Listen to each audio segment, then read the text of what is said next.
I can still sense the echoes from that time, 3 decades past, when I realized that the most potent element in martial arts isn't in the swiftness of your attack or the accuracy of your form. It resides in something much more subtle, far more perilous, and infinitely more revolutionary. It thrives in the gap between your thoughts, in the instant before you act, in the tranquility that lies at the heart of every tempest. I'm referring to the calm expanse of your mind, and once you tap into it, everything shifts, everything shifts, everything. But I'm jumping ahead. Let me transport you back to that instant when all I believed I knew about combat, about existence, about humanity, was dismantled by a single epiphany. It was during my early years in Hong Kong, long before the fame, long before anyone recognized my name. I was practicing with my mentor, repeating the same routines I had executed countless times. My form was impeccable, my skill unmatched, but something felt off. Despite my prowess, despite my agility, I felt as though I was battling through thick mist, grappling against an unseen force that seemed to hinder every motion, obscure every judgment. That's when my instructor halted me mid-movement and posed a question that would linger with me for years. Bruce, when you gaze into tranquil water, what do you observe? I replied instantly, assuredly, as the young often do when they believe they have all the answers. My reflection, Sifu. He slowly shook his head, disappointment flickering across his lined face.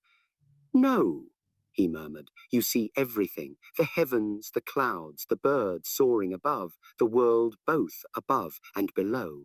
But when the water is agitated, when it's rough and restless, what then?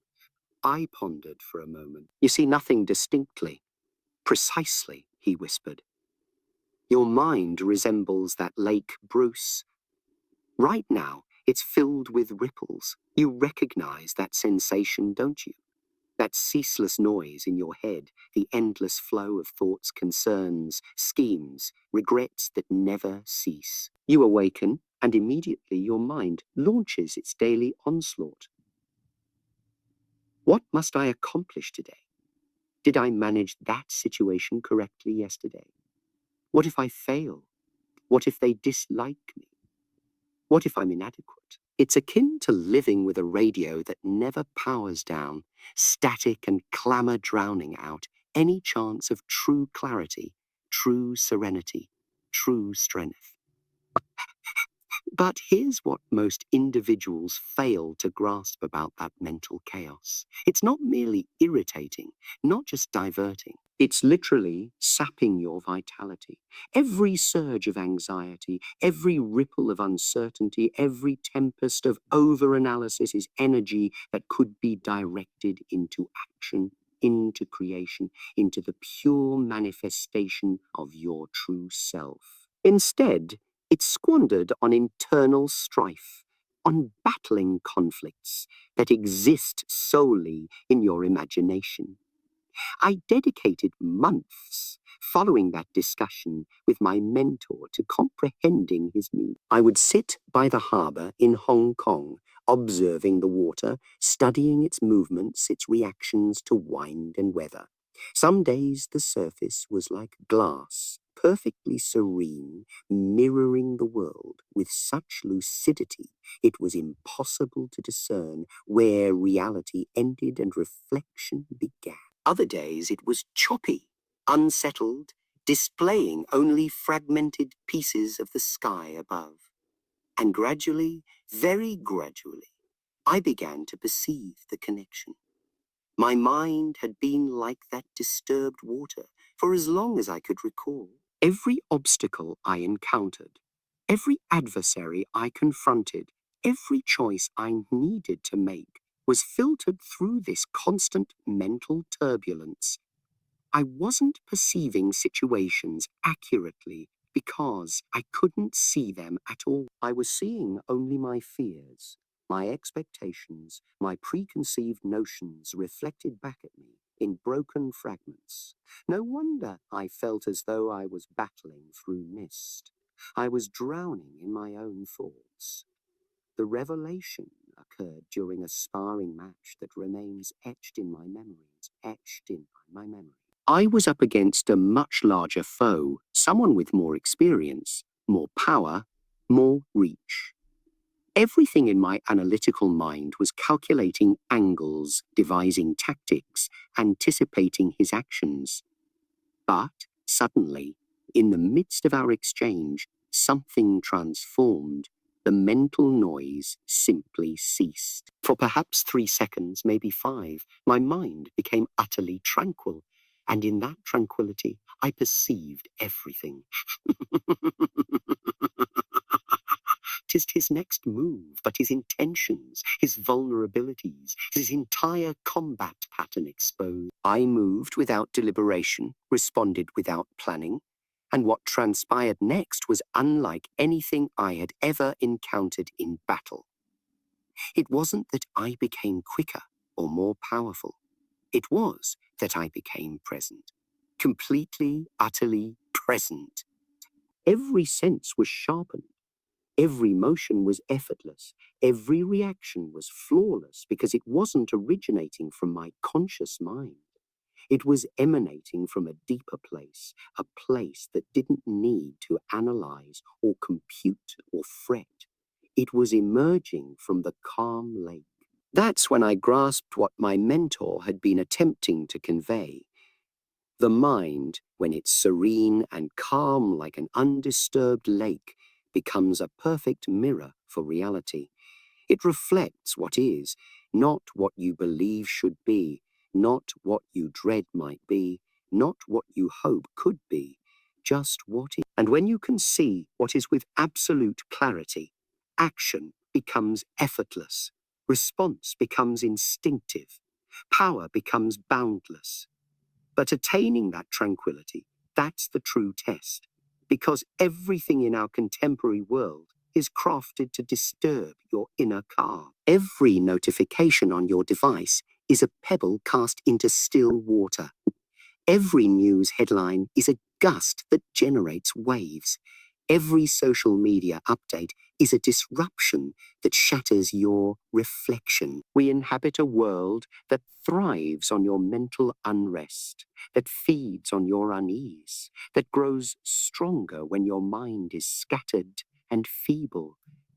Let me reveal to you the 3 great disruptors of mental calm, the 3 forces that keep your inner lake in perpetual disarray. I uncovered them not through any ancient manuscript or scholarly pursuit, but through meticulous observation of my own mind during countless hours of practice and contemplation.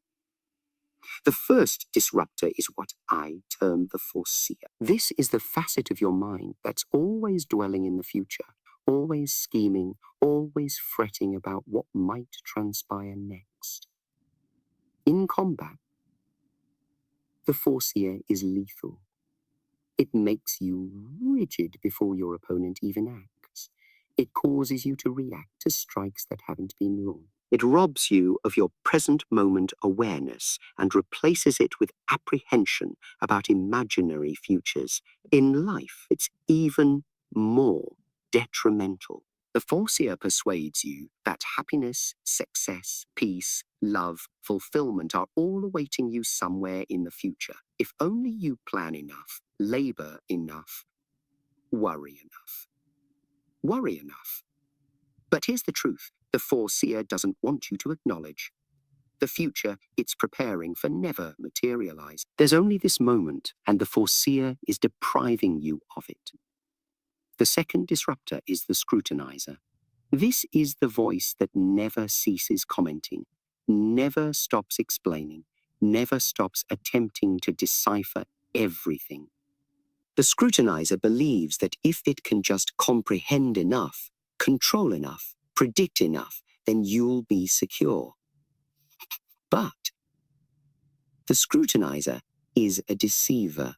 It promises safety through understanding, but it delivers only paralysis through overthinking. I've witnessed fighters lose matches not because they lacked ability, but because they scrutinized themselves into inaction. I've seen individuals miss opportunities not because they weren't capable, but because they scrutinized themselves out of taking risks. The scrutinizer generates ripples in your mental lake by constantly stirring up thoughts, opinions, judgments, explanations that have nothing to do with what's actually occurring right now. The third and most insidious disruptor is the approver. This is the aspect of your mind that's constantly seeking validation, constantly measuring yourself against others, constantly attempting to prove your value.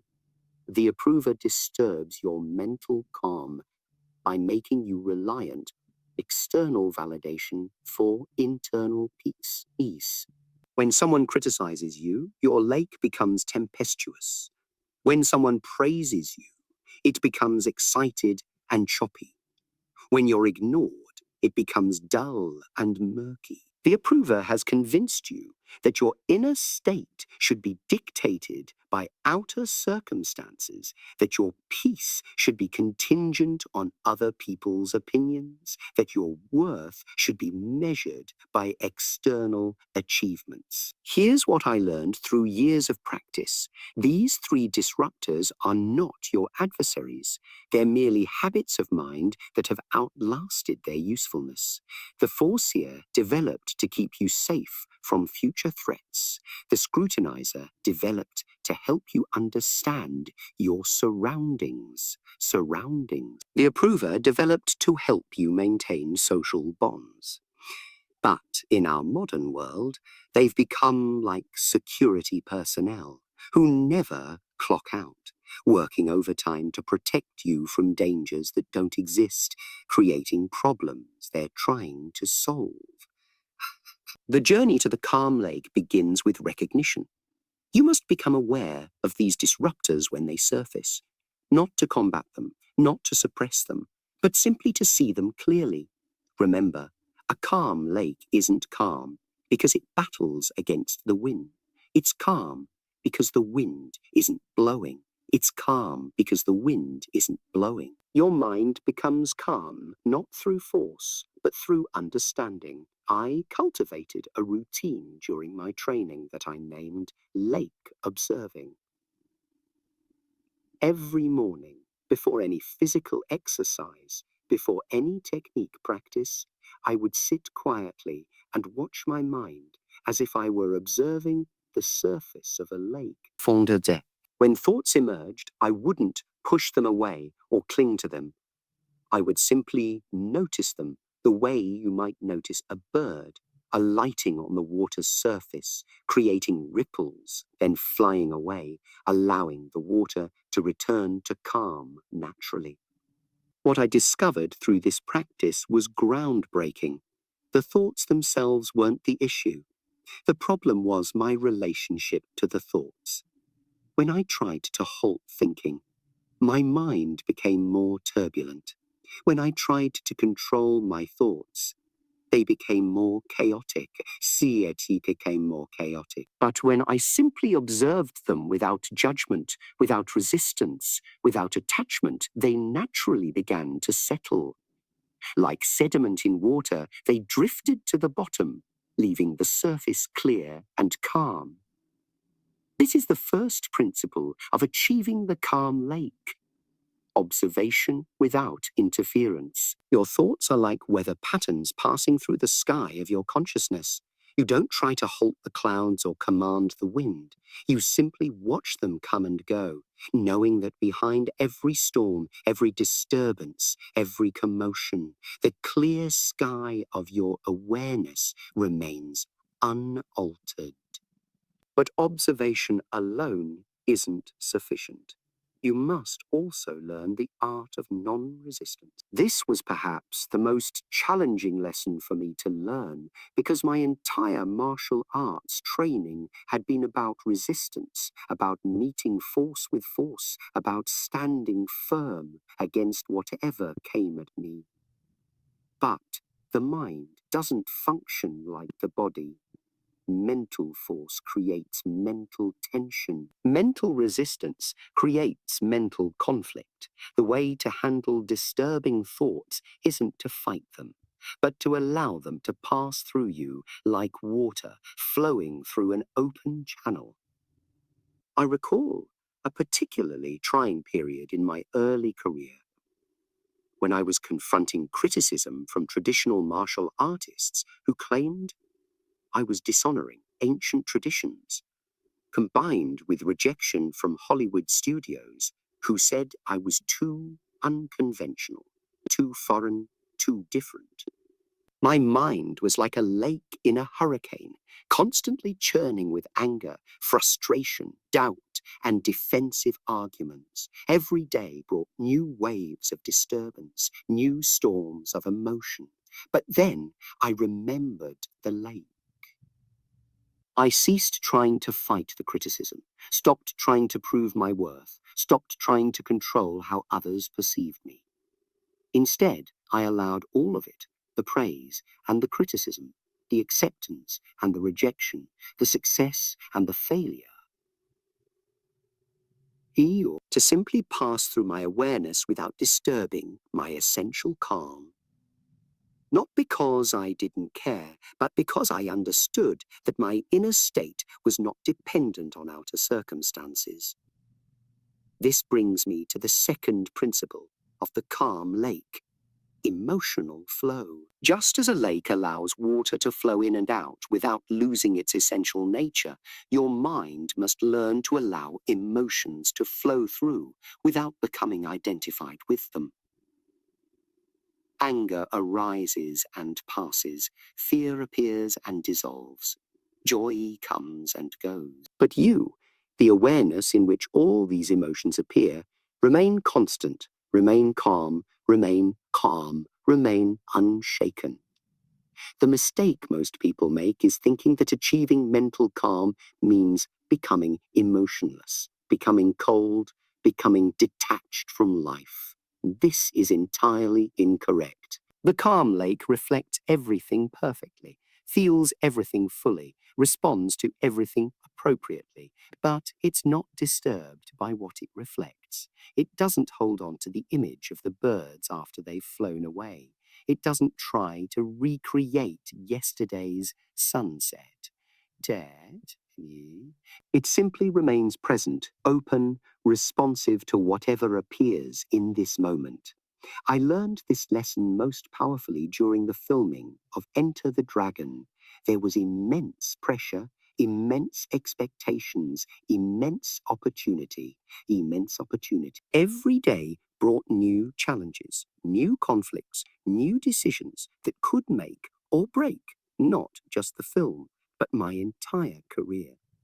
I could feel the old patterns trying to reassert themselves, the foreseer spinning tales about failure, the scrutinizer creating endless complications, the approver seeking constant reassurance. But I had learned to return to the lake. Between takes, during breaks, in quiet moments, I would close my eyes and reconnect with that inner calm.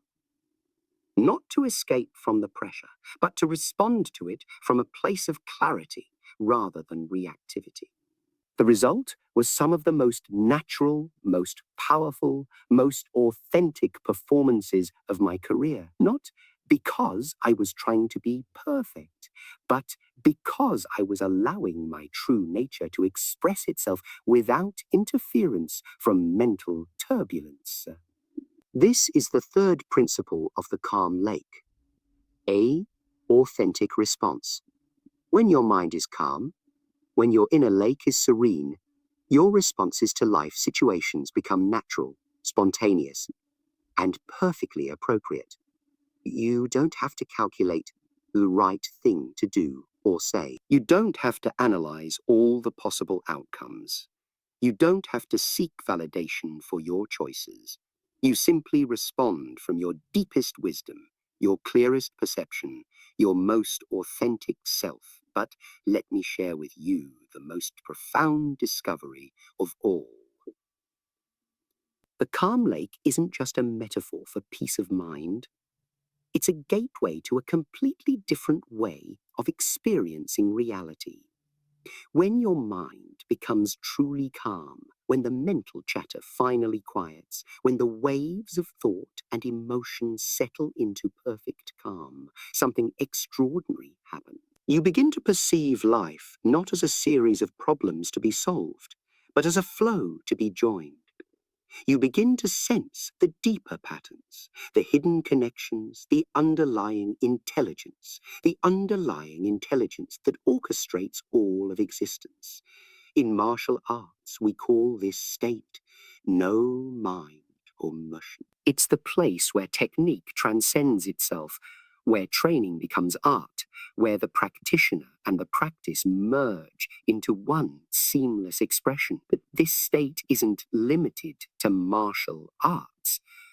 It's available in every moment, in every activity, in every relationship, in every challenge you face. I want to share with you a specific practice that took me years to develop, something I've never taught publicly before. I call it the reflection practice, and it's based on the fundamental principle that a calm lake perfectly reflects whatever appears on its surface without being changed by what it reflects. Each morning, sit quietly for just 10 minutes. Close your eyes and imagine your mind as a perfectly calm lake. Now, instead of trying to stop thoughts from arising, simply observe them as reflections on the water's surface. A worry appears. Notice it as clearly as you would notice a cloud reflected in water. Then allow it to pass without stirring the lake.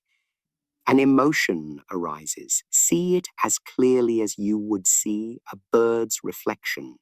Then let it fly away without disturbing your calm.